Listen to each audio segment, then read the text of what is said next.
ইনশাআল্লাহ।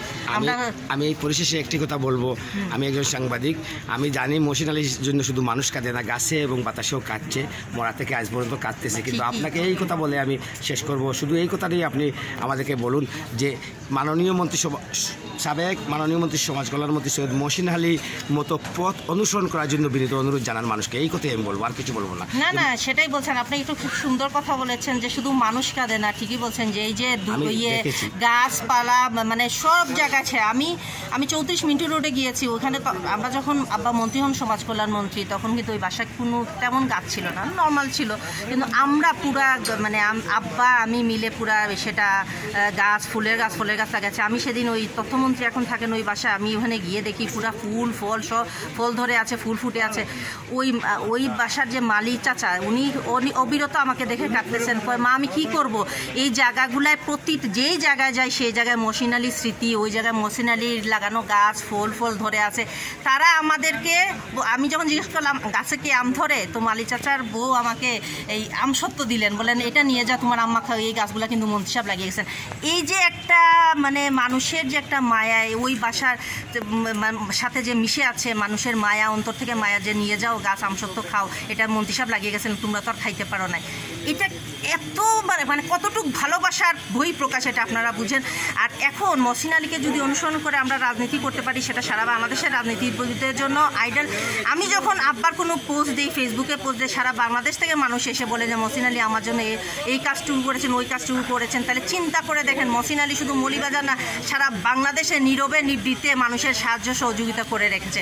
এটাই আজকের দিনের মানুষের জন্য অনুকরণীয় এবং অনুসরণীয়। আপনি কি জানেন মাননীয় মন্ত্রী সৈয়দ মহসিন আলী এমন এক ব্যক্তি ছিলেন, আমরা আনাচে কানাচে ওনার সাথে থাকতাম, আপনি ওনার উত্তরসূরি। কিন্তু আমি একটা কথা আপনাকে স্মরণ করতে চাই, সৈয়দ মহসিন আলী মন্ত্রী হওয়ার পরে যে একটা ক্ষমতা আছে, এই ক্ষমতার দাফট এখন যারা মন্ত্রী হয়েছে, আমরা মন্ত্রীর সাথে যাওয়ার পরে দেখতে পারি যে মহসিন আলীর লোকে যখন আমরা ঘুরতাম তখন কী অবস্থায় আমরা ঘুরতাম, আর এখন মন্ত্রীদের সাথে যাইতে হইলে কত প্রোটোকল মেনটেন করে যাওয়া লাগে। কিন্তু একদিনের একটা কথা আপনাকে স্মরণ করে দিতে চাই, একদিন মহসিন আলীর যে চেয়ারে বসতেন মাননীয় মন্ত্রী আমার চাচা, ওই চেয়ারে এক পাগল বসে গেছিলো। তখন মাননীয় মন্ত্রী টয়লেট রুম থেকে এসে বললেন, এই তুমি আমার চেয়ারে বসে গেলে। তখন ওই পাগলি মহিলাটা বলেছিল যে আমি আর কোথায় বসবো, আমি তো এখানেই বসে পড়লাম। তখন ওই ধরনের মন্ত্রী এই পৃথিবীতে কি আর আসবে? আর আপনার কাছে আরও একটি কথা জানতে চাই, আপনি কি দেখেছেন মহসিন আলীর এই যে একটা টেবিলের ডয়ার ছিল, ওখানে আমি 2 লক্ষ টাকা সন্ধ্যার সময় আমি দেখেছিলাম। তিনি আমাকে বলেছিলেন, এই তুমি এখানে কেন আসছো, তুমি এখান থেকে টাকা নিতে পারো না 500 কইয়া আমাকে দাম কি দেওয়ার 15-20 মিনিটের পরেই দেখলাম মহসিন আলীর ডয়ারে আর টাকা নাই। তখন আমি এসে বললাম, চাচা আপনি সবসময় খালি খুদাই না আমার টাকা দিতে পারেন, আগে কই আসলি, এখন দেখি ডয়ার রাস্তা খালি। এটা কি আপনি দেখেছেন? এটা কি আপনার মনে পড়ে? না, কিছু জিনিস আমরা বাচ্চা হিসেবে দেখে নাই, আপনারা দেখেছেন। ওইগুলো উনার ভালো কাজের কিছু সাক্ষী কিন্তু আপনারা। আমরা তো ছোট ছিলাম, পড়াশোনা ছিলাম, এই যে আজকে আমি আপনার কাছে জানতে পারছি যে এইভাবে। তবে আমি জানি যে আব্বা ডয়ারে টাকা রাখতেন এবং একটু পরে এসে টাকা খালি হয়ে যায়। তো টাকা যখন খালি হয়ে যেত তখন কেউ যদি এসে বলো মন্ত্রী সাহেব এমপি সাহেব আমার এই কাজের দরকার, তখন আরেকজনে বলতেন এই আমার টাকা তো শেষ হয়ে গেছে, তুমি দিয়ে দাও। আপনি যে আজকে যেটা বললেন, এটা তো আমি আজকে মানে এই প্রথম শুনেছি। তবে মহসিন আলী আরেকটা, আপনার এই কাজের এই যেমন আপনি সুন্দর একটা কোয়েশ্চেন করেছেন, মহসিন আলী আরেকটা জিনিস প্রমাণ করেছেন, মন্ত্রী হলো বাংলাদেশের সর্বোচ্চ আসনের একজন, ক্ষমতা এবং সর্বোচ্চ আসনের একজন প্রতিষ্ঠিত ব্যক্তি।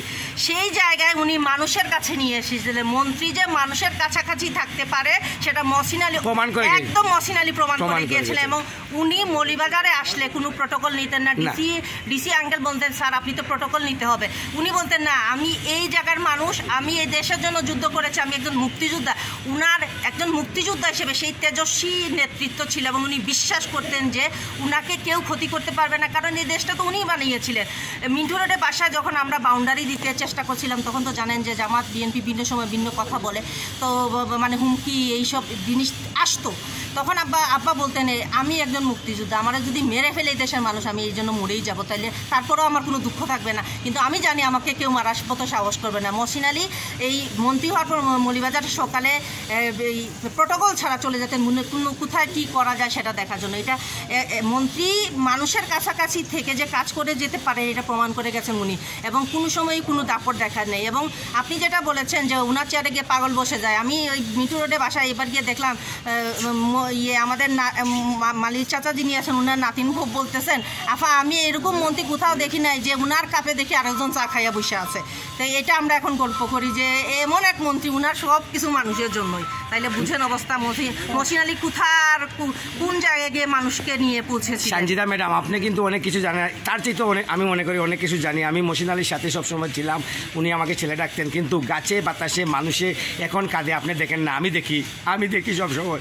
লাস্ট কথা বলে শেষ করব, লাস্ট কথা এটাই বলছি, মহসিন আলী যে দলকে কীভাবে ভালোবাসতেন সেই কথা আপনাকে স্মরণ করে দিয়েছি। একদিন মহসিন আলী মন্ত্রী থাকা অবস্থায় আমি দরজায় ঢুকে পড়লাম, ঢুকার সাথে বললাম, উনি বললেন যে এই আমি কাপড় পরছি। তখন একজন বয়স্ক মুরব্বী আসিয়া আমাকে সরাই সে ঢুকে পড়লো। তখন মন্ত্রী সাহেব বলেন, এই আমি কি কাপড়ও পরবো না তোমাদের জন্য, এসে পড়ো।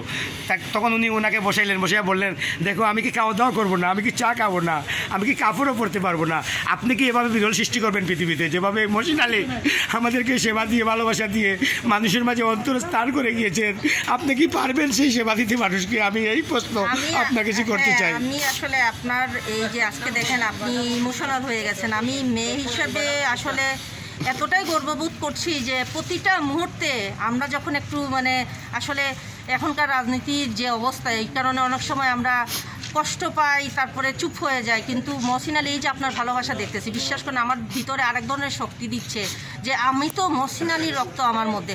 আব্বা মানুষের জন্য যদি এত কিছু করতে পারেন, আমরা কেন পারবো না? হ্যাঁ, আমি মহসিন আলী হতে পারবো না, কিন্তু ওনার যে কাজগুলা আমি অন্য কিছু করে সেটা আপনাদের যে এই যে আপনারা করতেছেন, আমাদের বাসা আমি এটাই কালকেও বলতেছিলাম যে এই সোফাতে মন্ত্রী বসে, এই সোফাতে এই আমাদের একজন রিস্কালা ভাইও যদি আসে আমরা এই সোফাতেই বসাই। তা আমরা কিন্তু ওই কাজটুকুই করছি এবং মানুষের সাথে সেভাবেই মিশে থাকতেছি। কেউ যখন আমাদেরকে বলে আচ্ছা আপা মন্ত্রী সাহেব তো আমাদেরকে এ করতেছেন, আমিও আমার বাসায় যদি কোনো গরিব টরিব মানুষ যায় আমিও বসায় ভাই কথা বলি এবং চা খাওয়ানো যতটুকু ক্যাপাসিটি আছে চা বিস্কুট নাস্তা খাওয়ানোর চেষ্টা করি।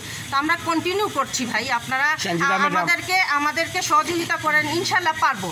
ম্যাডাম আর কথা বাড়াচ্ছি না, শুধু এই কথাই বলতে চাচ্ছি, আমার শ্রদ্ধ চাচা মহসিন আলী যেন আপনাদের মাঝে এবং এই বাতাস আকাশ মানুষের মাঝে বেঁচে থাকে, এই আশা এই প্রত্যাশা নিয়ে আমি বিদায় নিচ্ছি। আপনি আমার চাচার স্মৃতি ধরে রাখবেন, মানুষকে ভালোবেসে যাবেন, এই আশাই ইনশাআল্লাহ। মৌলভীবাজারবাসীর প্রতি আমাদের এটা আছে যে বাসা খোলা আছে, মহসিন আলী যেরকম আপনাদের মায়া করছেন, আমরা চেষ্টা করে যাচ্ছি ভাই, আপনারা আসবেন, যে কোনো সমস্যায় আমরা আসবেন, আমরা আসি, আমাদের একটা ফোন কলের দরকার সেটা করে দিব, বা কাউকে কিছু বলে দরকার সেটাই বলে দিব।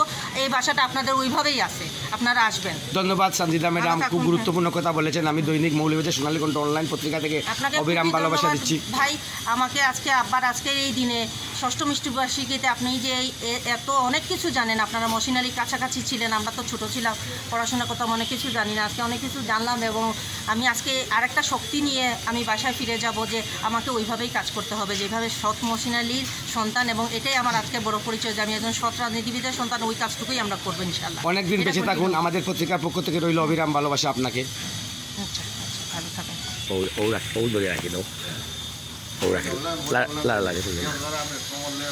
প্রিয় ভিউয়ার্স, আসসালামু আলাইকুম। আমি দৈনিক মৌলভীবাজার সোনালী কণ্ঠ অনলাইন পত্রিকার সম্পাদক ও প্রকাশক মোহাম্মদ মেরাজ আলী, সাবেক সমাজ কল্যাণ মন্ত্রী মাননীয় মন্ত্রী সৈয়দ মহসিন আলীর উত্তরসূরির সাথে কথা বলেছিলাম। আপনারা শুনেছেন এবং দেখেছেন, সে চায় মহসিন আলীর মতো কাজ করতে। আপনারা ওকে তুলে নিন এবং ওর পাশে থাকুন, ওর মাঝে পেয়ে যাবেন মহসিন আলীর ভালোবাসা, মহসিন আলীর ব্যবহার। আমি এই কথাই বলতে চাই, আজ মহসিন আলী নাই, কিন্তু মহসিন আলীর জন্য গাছে কাঁদে, বাতাসে কাঁদে, মানুষ কাঁদে। আমি দেশে প্রবাসে যে জায়গায় যাই তখন ওই সমাজ কল্যাণ মন্ত্রীর কথা মানুষ বলে, মানুষ কেঁদে ফেলে। আমি তো বক্তব্য নিতে পারতেছিলাম না, কারণ কেঁদে কেঁদে আমার বুক পেটে যাচ্ছিল। মাননীয় মন্ত্রী সৈয়দ মহসিন আলী এভাবে আদর করতেন, যে আদর আপনাকে আজকে বুঝাইতে পারবো না, যে আদর যে ভালোবাসা তা আমার অন্তরের মাঝে আছে। আপনাদেরকে সামান্য কিছু উপলব্ধি করার দৃষ্টান্ত দেখাইলাম। আপনারা জানেন, দেশে প্রবাসী যারা আমার এই ভিডিও দেখবেন, শুধু আমি এই আশাই প্রত্যাশা করছি আপনাদের কাছে, সাবেক সমাজ কল্যাণ মন্ত্রী সৈয়দ মহসিন আলীর রুহের আত্মার মাগফিরাতের জন্য আপনারা দোয়া করবেন, এই আশাই প্রত্যাশা নিয়ে আমি বিদায় নিচ্ছি। আমি মৌলভীবাজার সোনালী কণ্ঠ পত্রিকার সম্পাদক মোহাম্মদ মেরাজ আলী। কথা বলতে গিয়ে অনেক ভুল ত্রুটি হয়ে গেছে, আমি জানি, ক্ষমা সুন্দর দৃষ্টি দেখবেন এবং আবারও আপনারা আমাকে আপনাদের পাশে পাবেন। আমি আছি আপনাদের পাশে, আপনারা থাকুন আমাদের পাশে। সবাইকে ধন্যবাদ।